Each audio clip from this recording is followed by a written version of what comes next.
জীবনের প্রথম এত সুন্দর একটা বার্থডে অনুষ্ঠান অ্যাটেন্ড করেছি। বাচ্চাদের জন্য আকর্ষণীয় অনেকগুলো জিনিস ছিল এখানে। বার্থডে অনুষ্ঠানের জন্য সবগুলো কেকই কিন্তু আমি নিজের হাতে রেডি করেছি। আর এই বার্থডে অনুষ্ঠানে বা কার, সবকিছুই থাকছে আজকের ভিডিওতে। আসসালামু আলাইকুম, কেমন আছেন সবাই? আশা করছি যে যেখান থেকে আমার এই ভিডিওটি দেখছেন সবাই ভালো আছেন। আলহামদুলিল্লাহ, আল্লাহর রহমতে আমরাও ভালো আছি। এই যে কেকগুলো রেডি করে রেখে এখন চলে আসছি নিজে রেডি হওয়ার জন্য। আর এইদিকে আমার বোন কিন্তু বিউটিশিয়ান বাসায় নিয়ে এসেছে রেডি হওয়ার জন্য। এটা উনি গুলশানে ওনাদের বিউটি সেলুন আছে, খুবই নাম করা, যদি আমি নামটা এখন ভুলে গিয়েছি এই মুহূর্তে। সেলুন থেকে লোক পাঠানো হয়েছিল সেই 3:30 থেকে 5:30 6টা পর্যন্ত আমার বোন রেডি হয়েছে। তারপর এই যে আমি রেডি হয়ে নিলাম। তো আমরা রেডি হয়ে এই যে চলে আসলাম। এটা ছিল আমার ইকরু পাখির, আমাদের পরিটার আজকে বার্থডে ছিল। বার্থডে যদিও 3-4 দিন আগে গিয়েছে, বাচ্চাদের পরীক্ষা সবকিছু সুযোগ মিলে আজকে অনুষ্ঠানটা করা হচ্ছে। এটা খুবই বড় করে করা হয়েছে আলহামদুলিল্লাহ। এত সুন্দর বার্থডে অনুষ্ঠান আমি এর আগে কখনোই দেখি নাই, যেটা সত্য কথা। অনেকেরই বার্থডে অনুষ্ঠানে অ্যাটেন্ড করেছি, সেটা নর্মালভাবে হয় বা রেস্টুরেন্টে সবাই খাওয়া দাওয়া করে কেক কেটে চলে আসে, কিন্তু এভাবে ডেকোরেট করা, আলাদা করে ফটোগ্রাফার আনা, সব কিছু মিলিয়ে অসম্ভব সুন্দর অনুষ্ঠান ছিল এটা। আমার বোন এবং বোনের হাজব্যান্ডের খুব ইচ্ছা ছিল আমাদের ইকরা পাখির বার্থডেটা এত বড় করে করার। তো আলহামদুলিল্লাহ আল্লাহ তৌফিক দিয়েছে এবং এত সুন্দর করে সব কিছু খুব সুন্দর করে হয়েছে। এই সময় দেখা যায় অনেক আগ থেকে কোনো কিছু প্ল্যান করে রাখলে তখন দেখা যায় কোনো না কোনো ঝামেলা থাকে, বা হচ্ছে আমরা ভয় পাচ্ছিলাম যে ওই সময়টা ইকরা পাখির আবার শরীর খারাপ থাকে কিনা। তো আলহামদুলিল্লাহ সব কিছু অনেক সুন্দর করে হয়েছে।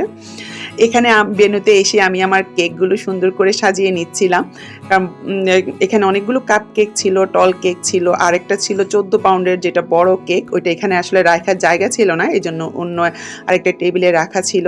তো কাপ কেকগুলো আমি অনেক সুন্দর করে গুছিয়ে রাখছিলাম, আমাকে কয়েকজন হেল্প করছিল আর কি। আসলে সবাই এত বেশি প্রশংসা করছিল আমার কেকে, সবাই শুধু দেখতে আসছিল যে কেকগুলো কে বানিয়েছে। আমার কাছে এত বেশি ভালো লেগেছে এই সময়টা। তো যাই হোক আলহামদুলিল্লাহ সব কিছু অনেক সুন্দর করে হয়েছে। সবার আগে কিন্তু ইকরা পাখি এসেছে, এসে উনি অনেক সুন্দর সুন্দর ছবি তুলেছে, যেহেতু ফটোগ্রাফার আনা হয়েছে ইকরার ছবি তোলার জন্য। তো 6:30টার দিকে রবিন, প্রিয়াঙ্কা আর ইকরাকে নিয়ে চলে এসেছে। এখানে অনেক সুন্দর সুন্দর অনেক ছবি তোলা হয়েছে ইকরার। আর ফটোগ্রাফাররা আগে থেকেই হচ্ছে ইকরার খাওয়া দাওয়া, ঘুমের সবকিছু রুটিন দিয়ে দিয়েছে। যেহেতু ওনারা হচ্ছে বাচ্চাদের ফটোগ্রাফার, তো ওনারা জানে যে বাচ্চাদের ছবি তুলতে হলে কতক্ষণ আগে খেতে হবে, কতক্ষণ আগে ঘুমাতে হবে, সেই অনুযায়ী ওদের মুড ঠিক থাকে আর কি। তো যাই হোক আমরা এসেছি প্রায় 7:30টার দিকে ভেন্যুতে। এসে এখন আমরা যার যার মতো করে ছবি তুলে নিচ্ছিলাম। আর এই যে বাচ্চাদের জন্য এখানে বল হাউস রেডি করা ছিল। এই বল হাউস দেখে তো বাচ্চারা অনেক বেশি খুশি হয়ে গিয়েছে, আর বাচ্চারা বেশিরভাগ সময় ওটার ভিতরেই ছিল, খেলা করছিল।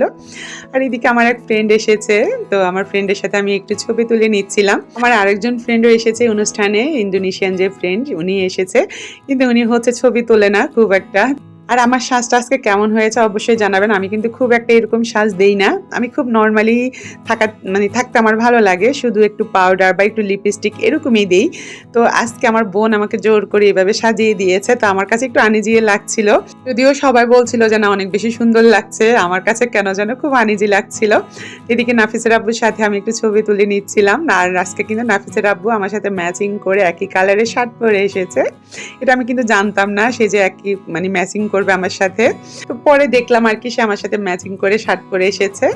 আর এদিকে আমার দেবর আর হচ্ছে সুরা চলে এসেছে, তো ওদেরকে একটু ভিডিও করে নিচ্ছিলাম। এখানে আমার বোনকেও মাশাআল্লাহ এত সুন্দর লাগছিল আজকে। আর যে বিউটিশিয়ানকে বাসায় আনা হয়েছে উনি কিন্তু খুব সুন্দর করে সাজিয়েছে, আমাকেও ওই বিউটিশিয়ানে সাজিয়েছে আর কি। এই সময়টা কিন্তু সবাই চলে এসেছে, এখন সবাই সবার সাথে একটু কথাবার্তা বলে নিচ্ছিল। এখানে বাচ্চাদের জন্য কিন্তু রিটার্ন গিফটেরও ব্যবস্থা ছিল। খুব সুন্দর সুন্দর আইডিয়া বের করেছে আমার বোনের হাজব্যান্ড। আর রিটার্ন গিফটগুলো পেয়ে বাচ্চারা তো অনেক বেশি খুশি হয়ে গিয়েছে। অনেকে বার্থডে অনুষ্ঠানে সবাই গিফট নিয়ে আসে, কিন্তু রিটার্ন যদি আবার গিফট নিয়ে যায় এটা যেহেতু বাচ্চাদের জন্য অনেক খুশির একটা ব্যাপার। আর গিফট পেলেই বাচ্চারা এমনিতেই খুশি হয়ে যায়। আর গিফটের ভিতরে কিন্তু বাচ্চাদের সব পছন্দের জিনিসগুলো ছিল আর কি। তো এই যে বল হাউসের ভিতরে সবগুলো বাচ্চা, এগুলো একটাও বের হচ্ছিল না। তো যাই হোক এটা আরেকটু ভালো দিক ছিল, কারণ হচ্ছে অনুষ্ঠানের ভিতরে কোনো বাচ্চার কোনো গ্যাদারিং ছিল না এবং কোনো দুষ্টামি ছিল ছিল না, কান্নাকাটি ছিল না। আর এই যে এইদিকে আরেকটা বাচ্চাদের খুবই পছন্দের একটা জিনিস চলে এসেছে। বললাম না আমার বোনের হাজবেন্ড কোত্থেকে এই আইডিয়াগুলো বের করেছে আল্লাহই জানে। এটা দেখে তো বাচ্চা সবগুলো ওইটার পিছনে। তো এটা আসার পর থেকে তো সবগুলো আবার এটার পিছনে ছুটছিল। তো যাই হোক ওইটাকে আবার বলে দিতে হয় কোন দিকে যাবে, কোন দিকে দাঁড়াবে এরকম আরকি। একজন লোক থাকে বলে দেওয়ার জন্য। তো সবগুলা হাত মিলাচ্ছিল, করছিল। আমার কাছেও দেখে অনেক বেশি ভালো লাগছিল, কিউট একটা জিনিস। আর এখানে আমাদের ফ্যামিলি ফটো হচ্ছে, মানে প্রিয়াঙ্কার শাশুড়ি বা শ্বশুরবাড়ির সবাই আর আমাদের সবাই মিলে আমরা স্টেজে উঠেছি যে গ্রুপ ছবি তোলার জন্য। আর শেষের দিকে ইকরা পাখির মুড কিন্তু অনেকটাই খারাপ হয়ে গিয়েছিল। সেই 6:30 থেকেই তার ছবি তোলা হচ্ছিল, তারপর ভিডিও করা হচ্ছিল।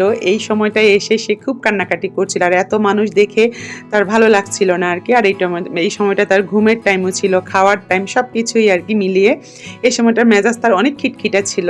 তারপরে এই যে স্টলারটা এনে এখানে বসানোর পরে একটু তার মুডটা ভালো হয়েছিল, কিন্তু তার ওই যে ঘুম আসছিল এই জন্য একটু খ্যান করছিল। এই যে আমার 14 পাউন্ডের যে বড় কেক সেইটা, তো এটা স্টেজে রাখা যাচ্ছিল না, মানে জায়গা ছিল না, এই জন্য একটা টেবিলে এইভাবে রেখে দিয়েছিল। সবাই এসে বড় কেকটাকে দেখে যাচ্ছিল আর কি। আর ইকরার এই বার্থডে অনুষ্ঠানটা ছিল 11 নাম্বার 4 সিজন রেস্টুরেন্টে। তো ওনারাই পরে কেকটাকে কেটে ওখানে যে যারা খাবার সার্ভ করছিল আর কি, ওনারা কেকটাকে কেটে খাবারের পরে দিয়ে দিয়েছে। ওইটাকে আর আমরা কোনো কিছু করতে হয়নি। আর এইদিকে ইকরা পাখির ড্রেসটা চেঞ্জ করে দেওয়া হয়েছে, যেহেতু অনেক ভারী ছিল, ও যেহেতু খ্যান করছিল, তো ভাবলো যে ড্রেসটা চেঞ্জ করে দিলে হয়তো বা ভাল লাগবে। এরপরে বল হাউজে ঢুকে সে তারও মন ভালো হয়ে গিয়েছে, সে এখান থেকে আর বের হতেই চাচ্ছিল না। তারপর এই যে সবাইকে খাওয়া দিয়েছিল আর কি, যারা বসার বসে গিয়েছে। এখানে অনেকজনই চলে গিয়েছে প্রায় খাওয়া দাওয়া করে। আর এখানে আমার খালারা এসেছিল, তো আমার আব্বা আম্মা বসে আমার খালাদের সাথে কথা বলছিল। আর এইদিকে আমরা খেতে বসে গিয়েছি, আমরা সবাই এক টেবিলেই বসেছি। তো আসলে অনেকক্ষণ পরে, যাতে সব মেহমান প্রায় চলেই গিয়েছে, এই টাইমে আমরা খেতে বসেছি আর কি। আর আজকে খাবারের মেনুতে ছিল কাচ্চি, রোস্ট, কাবাব। তো অনেক বেশি মজা ছিল খাবার। তারপরে কেক, সবাই এত বেশি প্রশংসা করছিল। এই অনুষ্ঠানের পরে কিন্তু আমি অনেকগুলো কেকের অর্ডারও পেয়ে গিয়েছিলাম আলহামদুলিল্লাহ। আর খাবারটাও, আর পেটেও খিদা ছিল, আর খাবারটাও অসম্ভব মজা ছিল, মানে সবাই অনেক বেশি প্রশংসা করেছে খাবারের। তো এই যে আমরা এখন খাবারটা খেয়ে নিব, তারপরে সব কিছু গুছিয়ে টুছিয়ে আমরা এখান থেকে যাব আর কি। আর এখানে এখনও অনেক ছবি তোলা বাকি আছে, ইকরার ফটোগ্রাফাররা ইকরার আরও ছবি তুলবে। আর এইদিকে প্রিয়াঙ্কার লেহেঙ্গা পরে নিয়েছে শাড়ি চেঞ্জ করে, আর এখানে কেকটা কেটে নিচ্ছিল। আর এই কেকটা একদমই ধরা হয়নি, এটা কাটা লাগে নাই আর কি। এটা এইভাবে আমরা পরে বাসায় নিয়ে এসেছি। আর বাকি যে কেকটা, বড় কেকটা, কাপ কেক, ওগুলো শেষ হয়ে গিয়েছে। কাপ কেকগুলো তো বাচ্চাগুলো নিয়ে গিয়েছে সবগুলো, মানে বাচ্চাদেরকে দিয়ে দেওয়া হয়েছে। আর বড় কেকটাই সবাইকে সার্ভ করে দেওয়া হয়েছে আর কি। আর এখানে ইকরার আম্মুর ফটো সেশন চলছে এখনো। আর এখানে রবিন আর প্রিয়াঙ্কা ছবি তুলে নিচ্ছিল। ফটোগ্রাফারদের 6:30 থেকে 11:30 পর্যন্ত ওনারা থাকবে এরকমের কথা ছিল। তো ওনারা ছোট আরো অনেকগুলো ভিডিও ক্লিপ নিয়েছে ইকরার, সেগুলো আসলে পরে আসবে। তো সেগুলো হয়তো আপনাদের সাথে আমি শেয়ার করতে পারবো, ছোট ভিডিওগুলো, মানে রিলস টাইপের আর কি ভিডিওগুলো আপনাদের সাথে শেয়ার করবো ইনশাল্লাহ। আর এখানে এই যে আমরা আমাদের মতো করে ছবি তুলে নিচ্ছিলাম। রাফাও কিন্তু সুন্দর একটা লেহেঙ্গা পরে নিয়েছে, মাশাআল্লাহ অনেক সুন্দর লাগছিল। ইকরার বার্থডেতে কি গিফট পেয়েছে সবটাই কিন্তু আপনাদের সাথে আমি অবশ্যই শেয়ার করব পরের ভিডিওতে। এখন আমাদের অনুষ্ঠান শেষ, আল্লাহ হাফেজ।